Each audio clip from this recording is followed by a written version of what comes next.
Hello everyone, welcome to my YouTube channel. I hope you all are safe and sound.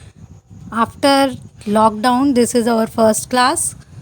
So, today is my first lecture of C language. So, first of all, I will discuss about my syllabus of BSc first year Computer Science C language. चलिए ज़्यादा time ना लेते हुए मैं start करती हूँ. हमारा subject है प्रोग्रामिंग इन सी. 34 मार्क्स का पेपर होता है. BSc computer science first year का है और एमजेपी रुहेलखंड यूनिवर्सिटी बरेली के अंडर आता है. चलिए सबसे पहले हम देखते हैं unit first.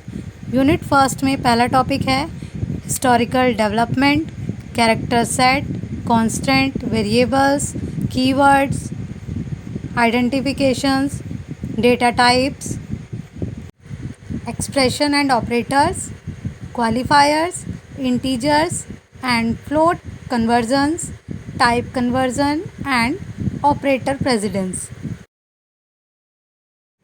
This is all about unit 1. Now come to unit 2. इसमें आता है decision and loop control structures, जिसके अंदर हमारी आएंगी statements, if statement, nested if else, conditional operators, loop जैसे कि वाइल, फॉर, डू वाइल, ये सब लूप्स होते हैं. नेस्टिंग ऑफ लूप्स, लूप के अंदर जो लूप्स होते हैं उन्हें हम नेस्टिंग ऑफ लूप्स बोलते हैं.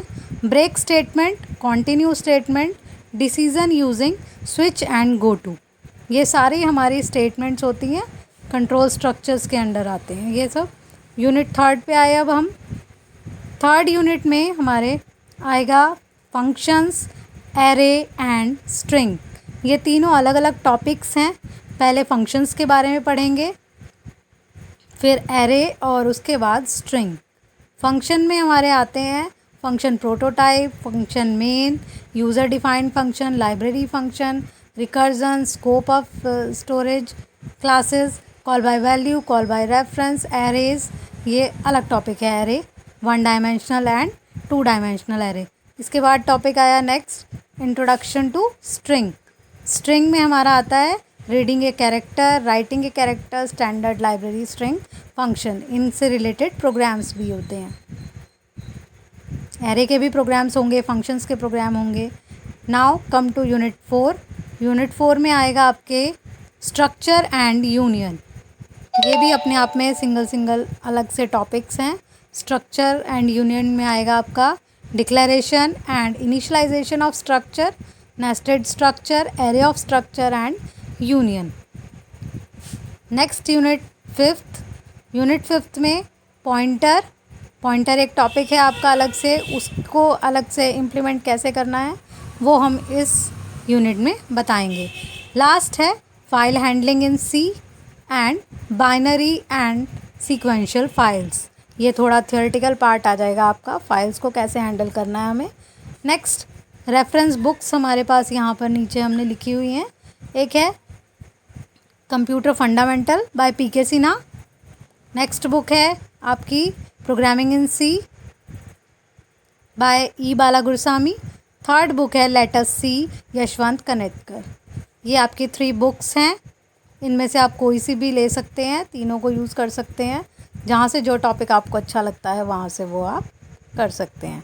चलिए आज आपका फर्स्ट लेक्चर है. मैं थोड़ा सा आपको इंट्रोडक्शन दे देती हूँ सी के बारे में. ये हमारा सारा सिलेबस डिस्कशन हो गया है. अब सबसे पहले आपके माइंड में आता होगा कि सी क्या है. सी प्रोग्रामिंग लैंग्वेज है हमारी, तो इसलिए सबसे पहले हम पढ़ेंगे व्हाट इज़ सी प्रोग्रामिंग. सबसे पहला टॉपिक है हमारा what is C programming.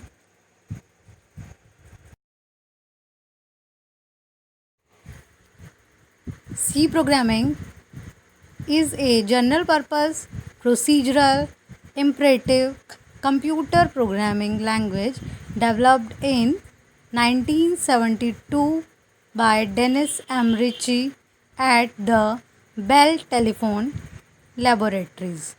I hope आपको फर्स्ट लाइन समझ आई होगी। जनरल पर्पज़ लैंग्वेज है। जनरल पर्पज़ लैंग्वेज मतलब हमें हर जगह इसका यूज़ होगा। इसको 1972 में डेनिस रिची ने डेवलप किया था at Bell telephone Laboratories. Next, C is the most widely used computer language.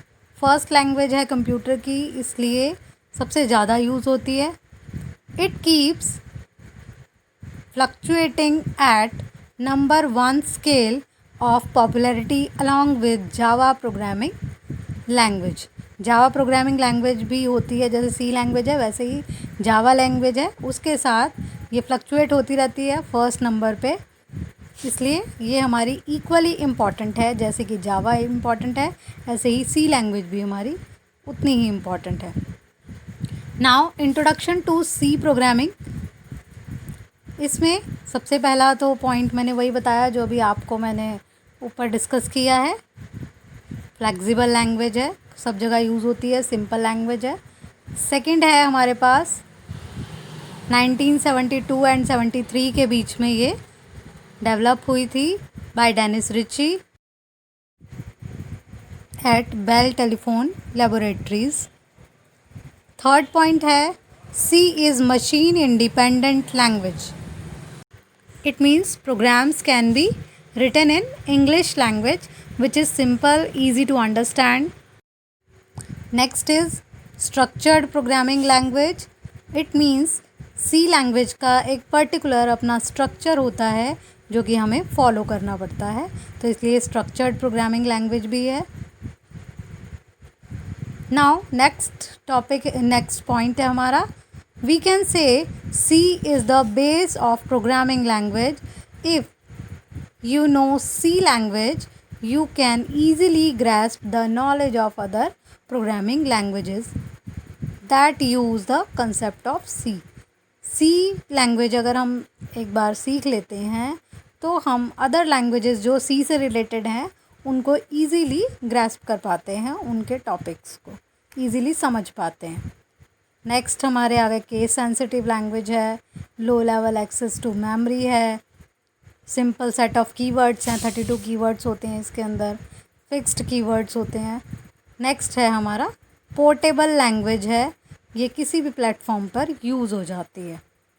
तो अभी ये था हमारा introduction of C language. I hope आपको ये लेक्चर समझ आया होगा। नेक्स्ट लेक्चर में I will discuss about features of C programming.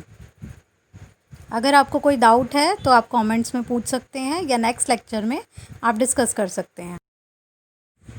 For more updates, please like, share and subscribe the channel. Thank you.